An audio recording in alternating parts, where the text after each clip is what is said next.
Sector workers as they raise the stakes, with government insisting it cannot pay what it does not have. Government is not against the opportunity that will improve their working conditions, except that we will always want to benchmark that with what is possible and available. Before we declare war on the employers, we have to make sure we have good reason. This time, we have the good reason to do it. We caution that the employers must listen to us.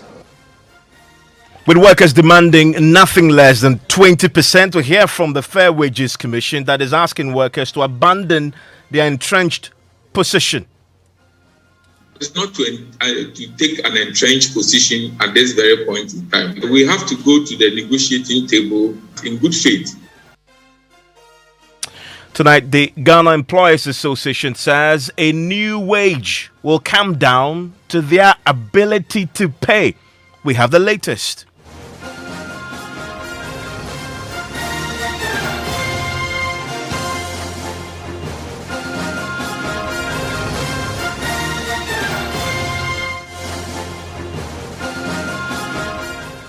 This is Top Story with Evans Mensah.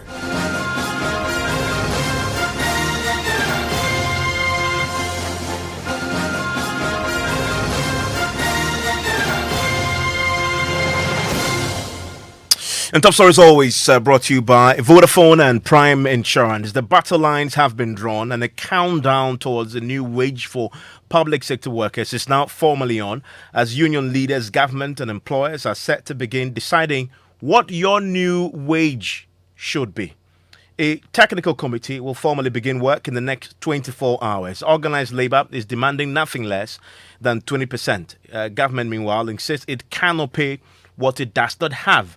Today, we are hearing from the Fair Wages and Salaries Commission, which is asking the workers to be reasonable and abandon their entrenched position. In the last few minutes, we've also been hearing from the Ghana Employers Association, and they say all this, whatever they agree to pay, will come down to their ability to indeed pay. Well, last year, a 7% increase in wages sparked protest. There is even more riding on this year's negotiations, considering the high cost of living and a massive hike in inflation brought on by the economic crisis. Now, this was the Secretary General of the Trades Union Congress just last week declaring their uncompromising stance of organized labor ahead of the negotiations. In July 2021, when we were negotiating public sector pay for 2021 and 2022, inflation was just 9%. As we speak, inflation is now 19.4%. So you can feel it in your own pocket. Every worker in this country is feeling it. And therefore, workers should not be left out to suffer alone. We have to do everything we can to make sure, as trade unions, to make sure our members get some relief through the work we do as unions. And that is what we are going to do this year. I have not led any strike since I became Secretary General. The Trade Union Congress, which is leading organized labor, is very cautious, and we always are biased towards dialogue. We hardly want to strike because strike is a very difficult thing to do. It's like war. So before we declare war on the employers, we have to make sure we have good reason. This time, we have the good reason to do it. Therefore, we caution that the employers must listen to us. Some people are earning much higher, even though they are doing the same work. But that is not right. If your employer is the government, everybody must enjoy if there is enjoyment. Everybody should suffer if there is suffering. But we don't have that situation now. You have a few, very, very few people who are enjoying. The rest of us are suffering, and that should change. We have the National Tripartite Committee. The National Tripartite Committee has started the process towards determining the minimum wage for this year. For us, that is a do and die.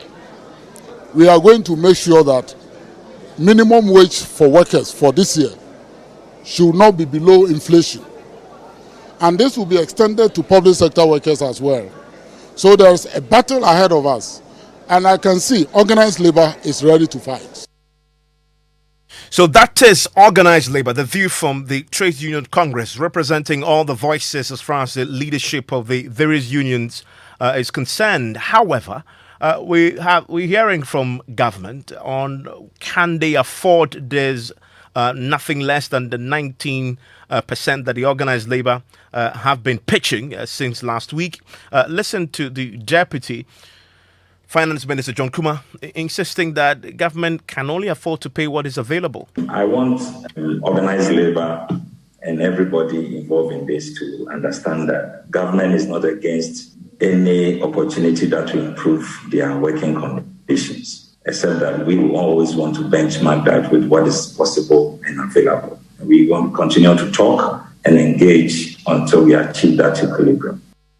Well, the Fair Wages Commission is also tonight weighing in on this raging controversy ahead of the technical committee's work, which is, I understand, commences in the next 24 hours. The head of the commission, the chief executive, Ben Arthur, says the workers must be reasonable. They must abandon their entrenched position on the matter. What I will ask organized labor to do for all of us is not to take an entrenched position at this very point in time, because in negotiation, you definitely may be taking and you may be giving up something. So we have to go to the negotiating table, Section 97 of the Labour Act, in good faith, that we should be able to have an open mind about this and do this one peacefully, in good faith. It is not the interest of government that organized labor should not feel well. Neither is it in the interest of government to also do what will not be sustainable. So definitely we'll meet around the table and in good faith negotiate. And that is what I ask organized labor and the other tripartite partners to adhere to when we get engaged.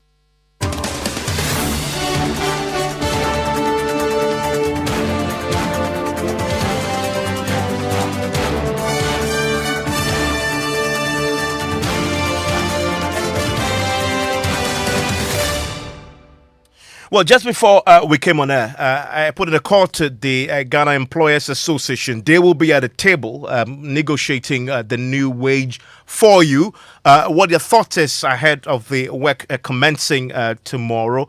The head of the association was clear that as far as the negotiations are concerned, whatever is agreed, and they've heard what the workers are demanding, whatever is agreed will come down to their ability to pay. This is Alexis Champon, who heads the Ghana Employers Association.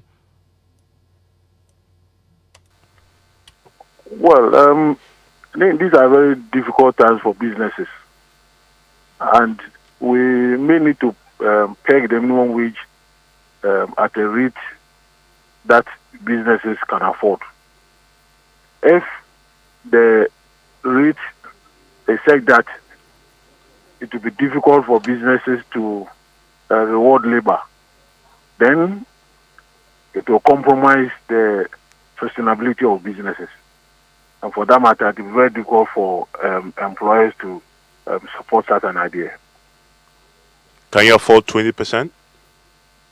Well, I'm not sure this is the time to look at figures. In accordance with the tripartite tradition, a technical committee is to be put in place. They will look at the economy, what has transpired in the last year, the projection for the ensuing year, and make proposals or options for the determination of the committee itself. So I'm sure in the coming days, the plenary will be seized with all the options and negotiate, discuss, and consult among ourselves and fix a rate that will be accommodative by all the parties. Labour says the primary factor you should consider is the rate of inflation, which is 19.4, and that nothing below that will be accepted. Is that a fair analysis to make? Well, in the work of the technical committee, the rate of inflation is a key component. But of course, we will need to balance that with the productivity growth rate of the country, productivity of the firm, and also as a country. So we need to reconcile all these factors before you come to that determination. Inflation is not the only factor that is used to determine the national daily minimum wage. For you employers, what factor will be paramount? Well, I think for businesses, the productivity of the enterprise is quite paramount, because there are certain factors outside of the control of business, and we may need to look at how these factors should not negatively impact on what business are able to do internally, because as a business, we should be able to predict or forecast how the economy is going to behave, so that we'll be in the position to design strategies, methods, and options that would ensure sustainability of the businesses. We are of course, ability to pay is also very important. What's the ability to pay now for the employer? Well, it's quite challenging, because you are looking at a situation where now international trade has a lot of bottlenecks. We have a lot of businesses that export some of their products abroad. We have a lot of businesses that also import raw materials. And the cost of even importing raw materials are going up by the day. So they need to reconcile all these differences and ensure that decisions that are taken should be in the best interest of the organization and also to the employees. Because sustaining businesses means keeping employees in employment. And that is a balancing that is very, very difficult for businesses to do, especially at this time in our history. So I guess I hear you say that anything that appears unrealistic may collapse more businesses. Well, yes, because if businesses have to contend with some higher percentages, that will really create cost challenges for the organizations. I'm wondering whether, as employers leading this team, will be in the position to really contain. So, is 20% realistic then, or is one of those that will be harmful to businesses? Well, it is too early to call figures, because the technical committee would have to bring the proposals for the consideration of the plenary. So I would rather not make comment about that, except to say that once the figures come, the leadership will reconcile the differences and negotiate to come to a determination that will be acceptable by all. But bottom line, within the current economic climate, your ability to pay is severely hampered, is what you're saying? Well, I think all the discussions would have an underlying factor, that's the ability to pay, and the economic environment in which this thing is playing out becomes quite paramount. What's your own expectation in terms of the timeline within which everything should be done and dusted? Well, for now, I may not be able to tell, but I'm sure within the shortest possible time, especially after the work of the technical subcommittee, the leadership will look at when the direct engagement of the parties would commence. And I'm sure from then on, we should be in the position to let the public know when any minimum wage can be determined for 2023. What's your final message to employees as you go into these conversations? Well, my message to employees is that these are very difficult times, and they need to work hand in hand with businesses to ensure that we maintain industrial peace, improve productivity, so that businesses can sustain themselves, keep them in employment, and once the gains come, we should be in the position to work with them to share. But these are very difficult times that will require the cooperation, goodwill, and commitment of employees, so that we can really get out of this intact. And that is Alex Frimpong. He is the chief executive of the Ghana Employers Association. Of course, you had the government earlier, so there are two sides to this coin. When it comes to the tripartite committee, they will be paying. And you've heard the importance of the ability to pay.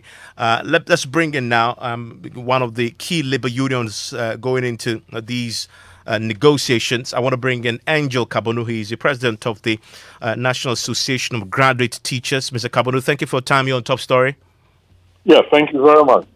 So earlier we just had the Ghana Employers Association, but this is your direct employer, the finance ministry. This is the deputy finance minister on the question of what can they afford.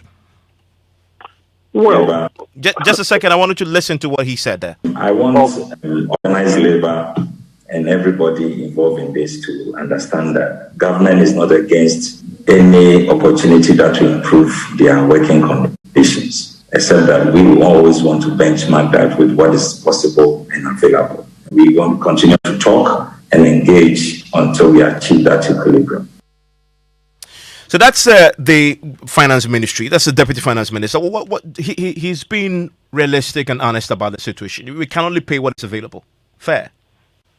well, we have placed the management of the economy in the hands of people to manage the economy on our behalf.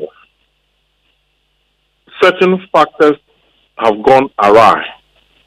Explanations have not been adequately been presented even to the body policy. For example, what are the factors that caused the depreciation of the cedi against major currencies? Certain reasons have been given. I have not had any satisfactory or concrete reason given as to why our currency continue to spiral downwards. And when we compare ourselves to other economies in the sub-region, they do not experience the downward spiral that we experience. So that is number one. And you all know how the depreciation is contributed to high prices, which is triggered inflation, and so on and so forth. Now, when we lament the ills of the national economy, we forget that it is the aggregation of domestic economy that makes the national economy. And if the various domestic economies are weak and cannot survive, then the national economy can also not survive. So let us think about the pain that the individual worker is going through everywhere in the world. You match up salary increases by the level of inflation in the country. Regardless of the employer's ability to pay, as say Alex Rimpon, the Employers Association president, just indicated. Well, he is talking mainly for the private sector. True, but the government point is that what is available also comes down to ability to pay. Well, I mean, are you talking from the government side? Government side, yes. Yeah, but why have we come to this situation? And have the government opened the book to us clearly? Absolutely not. Because you and I know that when we take last year and this year, prices of almost all goods and services, including government services, have doubled or even more. So how then do you expect the individual worker to survive? So let me ask you, as far as NAGRAT is concerned, do you agree with the not less than 19% increase? Absolutely. You know, NAGRAT is part of organized labor. This negotiation is led by organized labor. We are active participants in the negotiation, and we hold on wholeheartedly that salary increment this year will not go below inflationary rate. Yeah, I mean, but I hear you. Government says they've heard you. Have you considered for a second whether the economy can accommodate that? Evans, if you are talking about the aggregated economy, the national economy, not accommodating, have you considered for one how individual domestic economies are matching up in reality as you and I speak. The Fair Wages Commission, for example, the chief executive there says you cannot go into this conversation with an entrenched position. That is not what the law says you should do. You should go in good faith.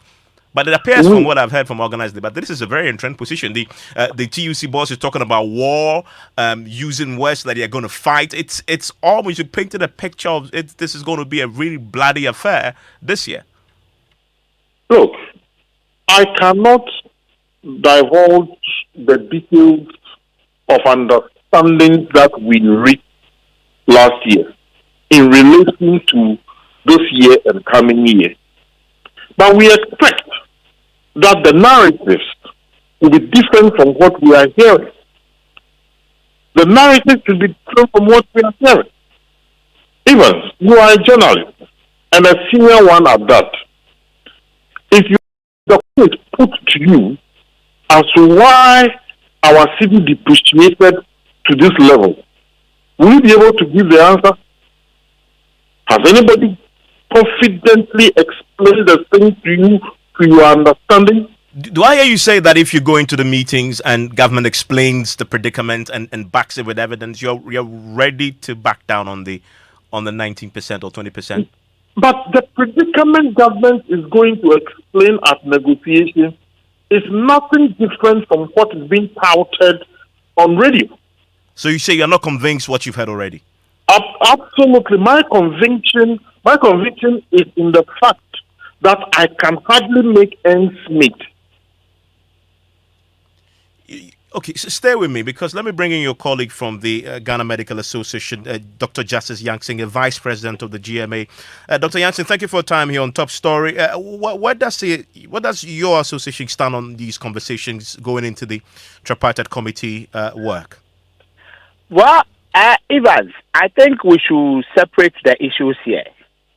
The first is that what the tripartite is going to do now is just for the minimum wage.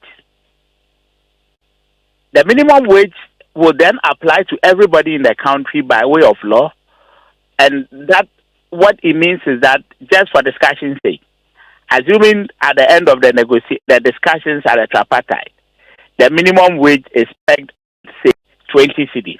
It's just an example I'm citing. What it then means in law is that if you employ somebody to work in this country and you are playing by the rules, there shouldn't be a situation where you pay that person below 20 cedis.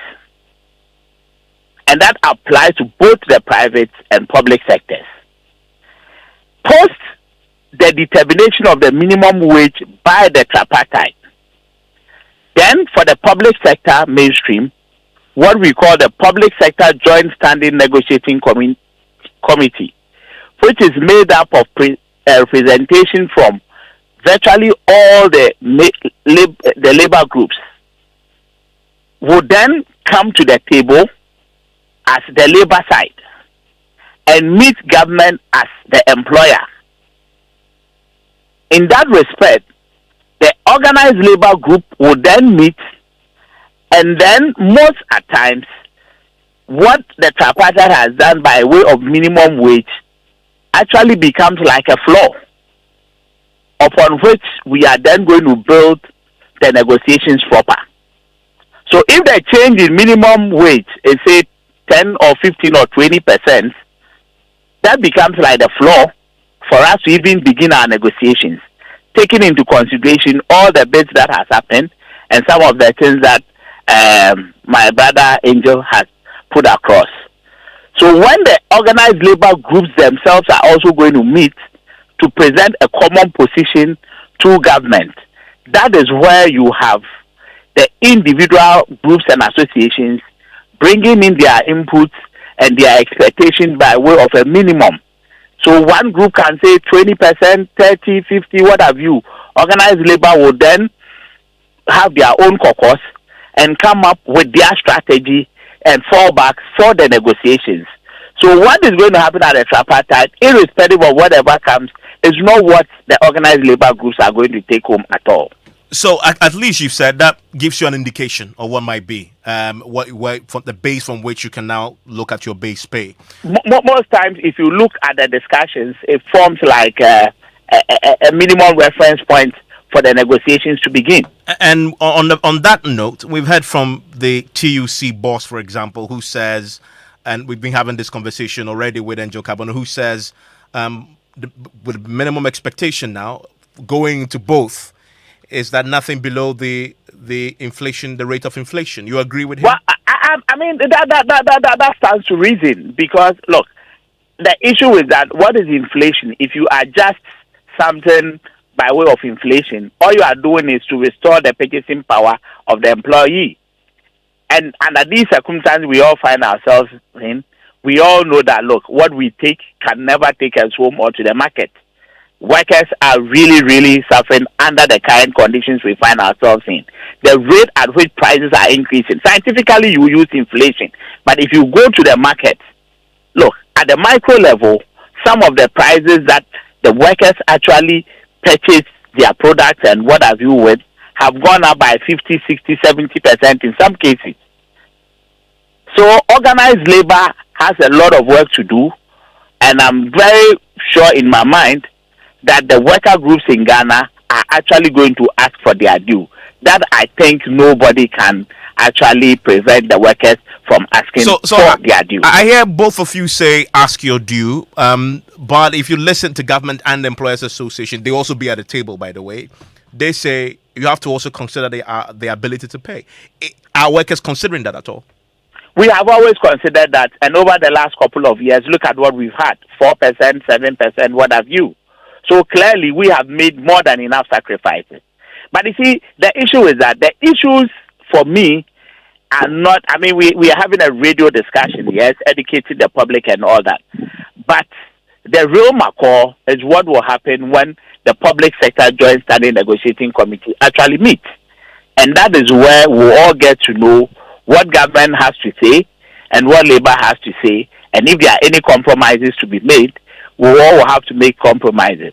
But over the period, is there room for compromise? Sacrifices that labor has made will definitely have to be reflected in the negotiations going forward, vis-a-vis the current conditions under which we all find ourselves. Is there room for compromise, Justice Yancey?